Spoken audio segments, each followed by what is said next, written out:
देखिए, ये इस वक्त दिल्ली का मामला ज़्यादा उठाना चाहिए क्योंकि दिल्ली में पानी की इतनी बड़ी समस्या, जैसे अभी इस अपार्टमेंट में आए हैं आप, देखिए यहाँ पर हर आदमी, हर औरत इसीलिए रो रहे हैं कि पानी नहीं है। पानी एक बेसिक समस्या है। पानी तो सबको ही चाहिए होता है, रोज पीना होता है। अब केजरीवाल जी ये सोचें कि नाले से जाएं, नजफगढ़ के नाले से पानी भरें और घर ला के खाना बना लें, तो ऐसा नहीं चल सकता। तो दिल्ली की समस्या उन्हें समझनी पड़ेगी। वो इलेक्शनों में इतने बिजी हैं कि कभी अपना पलायन कूच कर रहे हैं गुजरात में, कभी कूच कर रहे हैं पंजाब में, लेकिन दिल्ली की जो समस्या है वो देख ही नहीं रहे, उसे जान के नजरअंदाज कर रहे हैं। और केजरीवाल जी जो है वो विज्ञापन मंत्री हैं, ना कि मुख्यमंत्री है। तो मेरी उनको थोड़ी सी सलाह है कि जो अब बाकी बचा कुचा उनके 3-4 साल बचे हैं, तो उसमें मुख्यमंत्री बन के दिल्ली का दिखाएं।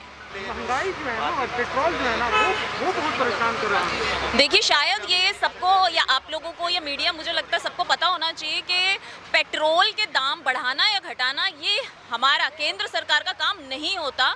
ये बाहर की ऑयल कंपनीज जो होती हैं वो तय करती हैं कि कौन सा दाम कितना होगा, वहाँ से बढ़ता ये इंटरनेशनल मार्केट उठाती है और गिराती है।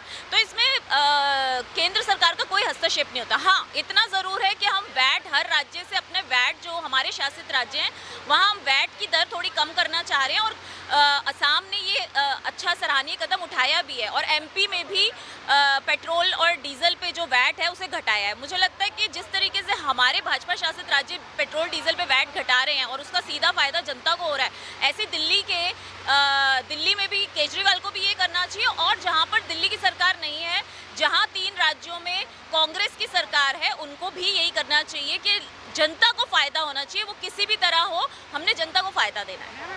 2014 में यूपीए की सरकार और भारतीय जनता पार्टी जो है वो पेट्रोल के बढ़े हुए दामों पे प्रदर्शन करती थी, इसका मतलब वो धोखा था? नहीं, वो देखिए, जब हम क्या था तब भी हम यही कहते थे कि वैट जो है, इंटरनेशनल मार्केट में प्राइस बढ़ रहे हैं, लेकिन वैट घटाना हर राज्य की सरकारों के हाथ में होता है। तो राज्य सरकारें जहां तब हम तो कहीं थे ही नहीं, 1-2 राज्यों में थे, और वहां हमने वैट घटाए थे जिसका फायदा जनता की पॉकेट को होता था। तो आज जनता को समझना पड़ेगा कि जो पेट्रोल डीजल है इसके दाम घटना बढ़ना केंद्र के हाथ में नहीं है, ये राज्य सरकारों के हाथ में है कि वो वैट घटाएं या बढ़ाएं, ये राज्य सरकारों के हाथ में है। Like, share and comment. To subscribe this channel, please press the bell icon.